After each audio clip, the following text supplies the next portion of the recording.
Hi all. Today we will discuss about an important capital structure theory, that is net income theory or net income approach. Before moving on, what is a capital structure?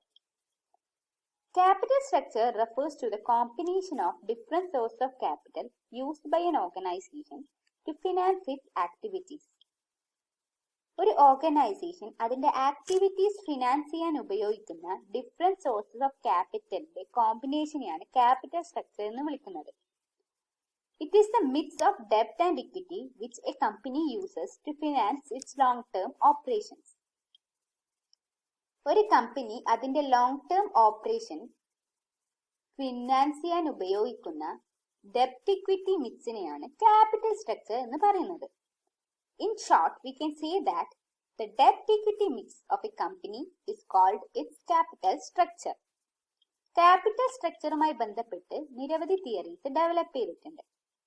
Capital structure theories explain the relationship between capital structure, cost of capital and value of the firm. Important capital structure theories are net income theory, net operating income theory, traditional theory, Modigliani-Miller theory. Now we can move on to our topic, that is net income theory. Net income theory or net income approach was propounded by David Durant and is also known as fixed KE theory. David Durant 1959 develop ചെയ്ത ഒരു തിയറിയാണ് net income theory. ആ തിയറിന്റെ മറ്റൊരു പേരാണ് fixed KE theory. According to this theory, a firm can increase its value and reduce the overall cost of capital by increasing the proportion of debt in its capital structure. ഈ theory എന്ന് പറയുന്ന വെച്ചാല് ഒരു firm അതിന്റെ capital സ്ട്രക്ചറിൽ ഡെപ്റ്റിന്റെ proportion കൂട്ടിയാൽ ആ ഫേമിന്റെ ഓവറോൾ കോസ്റ്റ് ഓഫ് ക്യാപിറ്റൽ കുറയുകയും ആ ഫേമിന്റെ വാല്യൂ കൂടുകയും ചെയ്യും എന്നാണ് ഈ തിയറി പറയുന്നത്. ഈ നെറ്റ് ഇൻകം തിയറി 3 അസംഷൻസിന്റെ ബേസിസിലാണ് ഡെവലപ്പ് ചെയ്തിട്ടുള്ളത്. ആദ്യത്തെ അസംഷൻ എന്ന് വെച്ചാൽ ദ കോസ്റ്റ് ഓഫ് ഡെപ്റ്റ് is less than cost of equity. Cost of ഡെപ്റ്റ് കോസ്റ്റ് ഓഫ് ഇക്വിറ്റിനെക്കാട്ടും കുറവായിരിക്കും. അതെന്തുകൊണ്ടാന്ന് വെച്ചാല് interest rates are lower than dividend rate due to element of risk.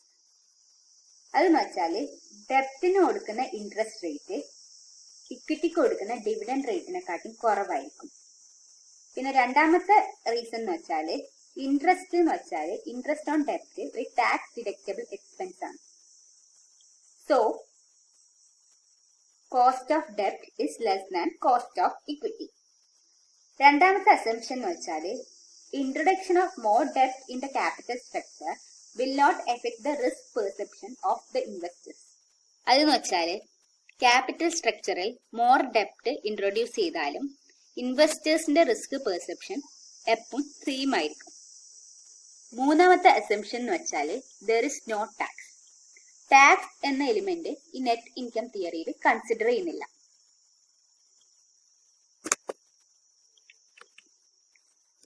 When the firm increases the proportion of debt in its capital structure, the overall cost of capital will decrease. As a result, the value of the firm will increase. അതെന്ന് വെച്ചാൽ നമ്മൾ നേരത്തെ പറഞ്ഞു, ഒരു firm അതിന്റെ capital സ്ട്രക്ചറിൽ ഡെപ്റ്റിന്റെ proportion കൂട്ടിയാൽ ഓവറോൾ കോസ്റ്റ് ഓഫ് ക്യാപിറ്റൽ കുറയുകയും ആ ഫേമിന്റെ വാല്യൂ കൂടുകയും ചെയ്യും. Conversely, when the debt capital is reduced, the overall cost of capital will increase, which will decrease the market value of shares as well as the value of the firm. അതെന്ന് വെച്ചാല് നമ്മൾ capital സ്ട്രക്ചറിൽ ഡെപ്റ്റിന്റെ proportion കുറച്ചാൽ overall cost of capital കൂടുകയും അതിലൂടെ ഫേമിന്റെ വാല്യൂയും ഷെയർസിന്റെ മാർക്കറ്റ് വാല്യൂയും കുറയുകയും ചെയ്യും. Net income theory optimum capital സ്ട്രക്ചറിനെ പറ്റി പറയുന്നുണ്ട്.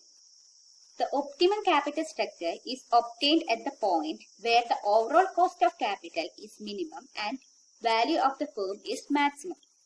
Optimum capital structure എന്ന് പറയുന്നത് it is the point where the overall cost of capital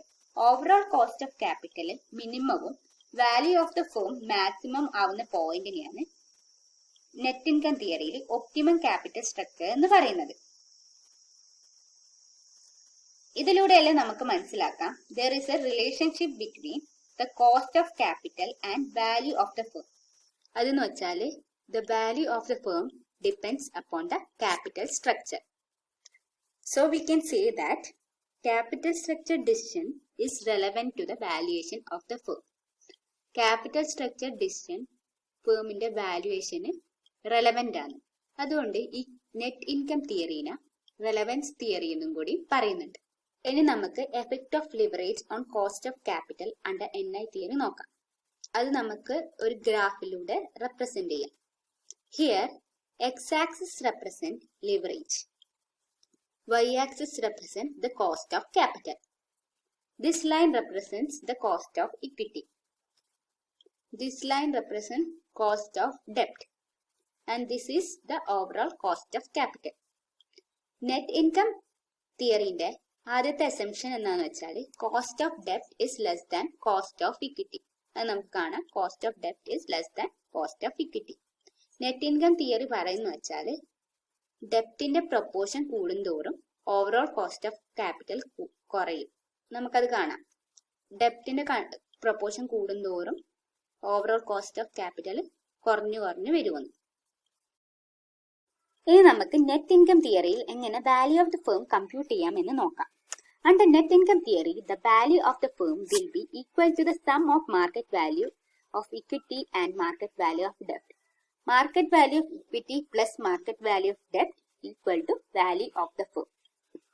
Symbolically, we can represent it as V equal to S plus D, where V equal to total market value of the firm. S എന്ന് വെച്ചാൽ market value of equity shares ആണ്, D എന്ന് വെച്ചാൽ market value of ഡെപ്റ്റ് ആണ്. ഈ market value of equity shares ആയ S കണ്ടുപിടിക്കാൻ വേണ്ടി ഒരു ഇക്വേഷൻ ഉണ്ട്. അതാണ് earnings available to equity shareholders divided by equity capitalisation rate. Generally equity capitalisation rate ക്വസ്റ്റ്യനിൽ ഡയറക്റ്റ് ആയി തന്നിട്ടുണ്ടാവും. ഈ earnings available to equity shareholders കണ്ടുപിടിക്കാനായിട്ട് ഒരു ഇക്വേഷൻ ഉണ്ട്. അതാണ് എബിറ്റ് മൈനസ് ഇൻട്രസ്റ്റ് ഓൺ ഡെപ്റ്റ്. എബിറ്റ് എന്ന് വെച്ചാൽ നമുക്കറിയാം earnings before interest and tax അല്ലെങ്കിൽ നെറ്റ് ഓപ്പറേറ്റിംഗ് ഇൻകം ആണ്. ഈ എബിറ്റ് എന്ന് ഇൻട്രസ്റ്റ് ഓൺ ഡെപ്റ്റ് കുറച്ചാൽ നമുക്ക് earnings available to equity shareholders കിട്ടും. അതിൽ നിന്ന് ഇക്വിറ്റി ക്യാപിറ്റലൈസേഷൻ റേറ്റ് ഡിവൈഡ് ചെയ്താൽ നമുക്ക് market value of equity shares കിട്ടും. അതിന്റെ അപ്പുറം മാർക്കറ്റ് വാല്യൂ ഓഫ് ഡെപ്റ്റ് കൂട്ടിയാൽ നമുക്ക് total market value of firm കിട്ടും. ഇനി നമുക്ക് നെറ്റ് ഇൻകം തിയറിയിൽ ഓവറോൾ കോസ്റ്റ് ഓഫ് ക്യാപിറ്റൽ എങ്ങനെ കമ്പ്യൂട്ട് ചെയ്യാം എന്ന് നോക്കാം. When the net operating income and value of the firm are known, value of the firm net operating income തന്നിട്ടുണ്ടെങ്കിൽ ഓവറോൾ കോസ്റ്റ് ഓഫ് ക്യാപിറ്റൽ ആയ KO എന്ന് വെച്ചാൽ നെറ്റ് ഓപ്പറേറ്റിംഗ് ഇൻകം അല്ലെങ്കിൽ എബിറ്റ് ഡിവൈഡഡ് ബൈ V ആണ്. V എന്ന് വെച്ചാൽ value of the firm. ഇനി നമുക്ക് നെറ്റ് ഇൻകം അപ്രോച്ചിൽ കമ്പ്യൂട്ടേഷൻ ചെയ്യേണ്ട പെർഫോമ നോക്കാം. ആദ്യം നമ്മൾ എബിറ്റ് അല്ലെങ്കിൽ നെറ്റ് ഓപ്പറേറ്റിംഗ് ഇൻകം എഴുതും. അതിൽ നിന്ന് ഇൻട്രസ്റ്റ് ഓൺ ഡെപ്റ്റ് ലെസ് ചെയ്യും.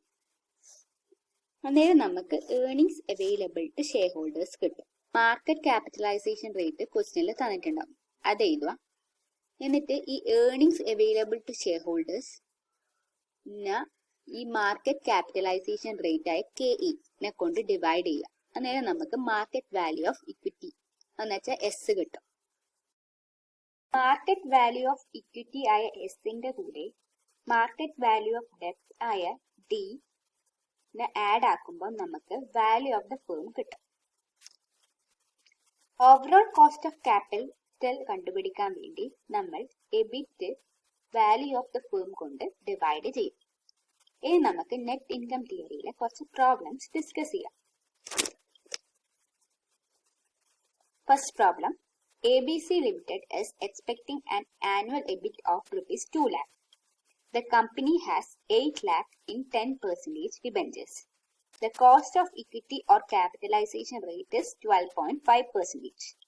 You are required to calculate the total value of firm according to net income approach.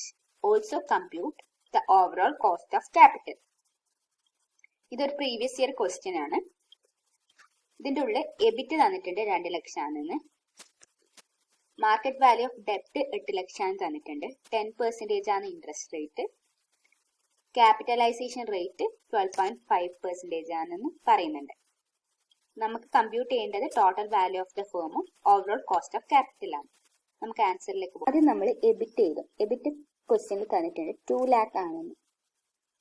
അതിൽ നിന്ന് നമ്മൾ ഇൻട്രസ്റ്റ് ഓൺ ഡെപ്റ്റ് ഡിഡക്ട് ചെയ്യും. ഇൻട്രസ്റ്റ് ഓൺ ഡെപ്റ്റ് എന്ന് പറഞ്ഞാൽ ഡെപ്റ്റിന്റെ ടോട്ടൽ വാല്യൂ എന്ന് വെച്ചാൽ 8 lakh ആണ്.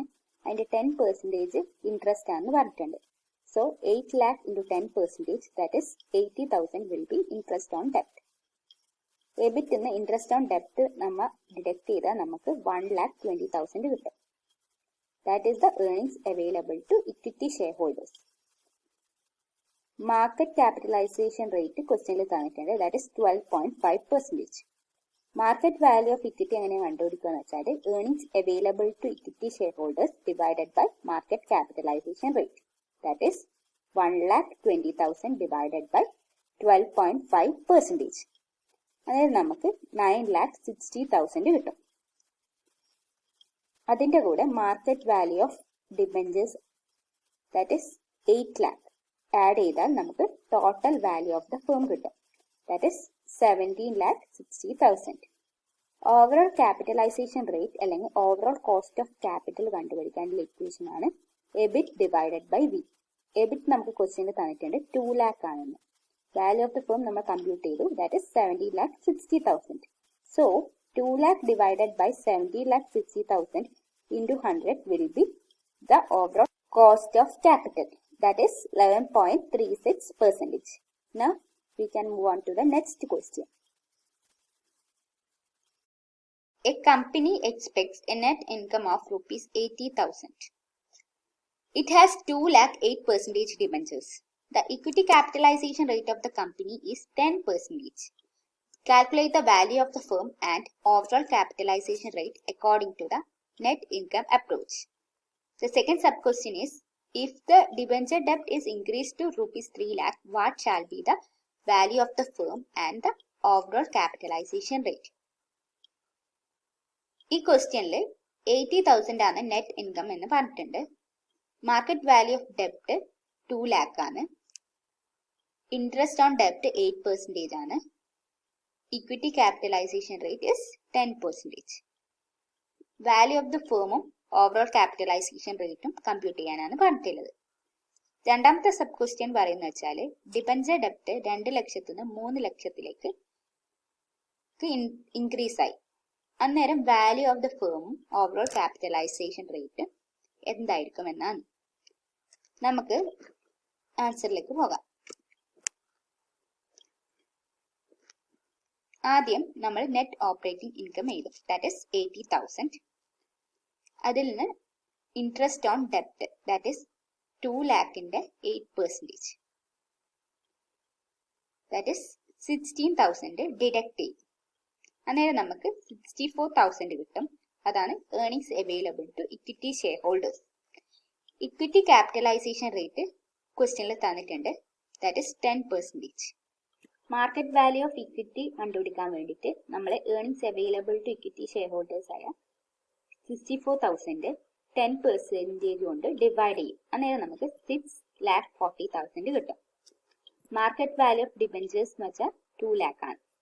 In order to find the total value of the firm, we add both the figures, that is 6,40,000 plus 2 lakh, that is 8,40,000. Overall capitalization rate അല്ലെങ്കിൽ overall cost of capital കണ്ടുപിടിക്കാൻ വേണ്ടി നമ്മൾ EBIT divided by V എന്ന equation ഉപയോഗിക്കും. EBIT എന്ന് വെച്ചാൽ നമുക്കറിയാം 80,000 ആണ്. വാല്യൂ ഓഫ് ദ ഫേം നമ്മൾ കണ്ടുപിടിച്ചിട്ടുണ്ട് 8,40,000 ആണ്. So 80,000 divided by 8,40,000 into 100 will be the overall cost of capital. That is 9.52%. ഈ ക്വസ്റ്റ്യന്റെ സബ് ക്വസ്റ്റ്യൻ ആണ്, if the debenture debt is increased to 3 lakh, what will be the value of the firm and overall capitalization rate? ആദ്യം നമ്മൾ net operating income എഴുതും. That is 80,000. Debentures 2 lakhന് 3 lakh ആയിട്ടുണ്ട്. അന്നേരം 3 lakh ആണ് നമ്മളെ market value of debentures. അന്നേരം 3 lakhന്റെ മേലെയാണ് നമ്മൾ ഇൻട്രസ്റ്റ് കണ്ടുപിടിക്കേണ്ടത്. അന്നേരം 8% ഓഫ് 3 lakh ദാറ്റ് ഈസ് 24,000. 24,000 നമ്മൾ നെറ്റ് ഓപ്പറേറ്റിംഗ് ഇൻകത്തിൽ നിന്ന് ഡിഡക്ട് ചെയ്യും. അന്നേരം നമുക്ക് 56,000 കിട്ടും. അതാണ് earnings available to equity shareholders. Equity capitalisation rate ക്വസ്റ്റ്യനിൽ തന്നിട്ടുണ്ടാവും. That is 10%. Market value of equity കാണാൻ വേണ്ടിയിട്ട് earnings available to equity shareholders 56,000 10% കൊണ്ട് ഡിവൈഡ് ചെയ്യും. അന്നേരം നമുക്ക് 5,60,000 കിട്ടും. Market value of debentures 3 lakh ആയിരിക്കും. So to find the value of the firm, we add both the figures, that is 5,60,000 plus 3 lakh, that is 8,60,000.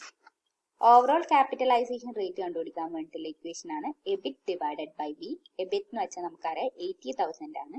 80,000 നമ്മൾ value of the firm ആയ 8,60,000 കൊണ്ട് divide ചെയ്യും.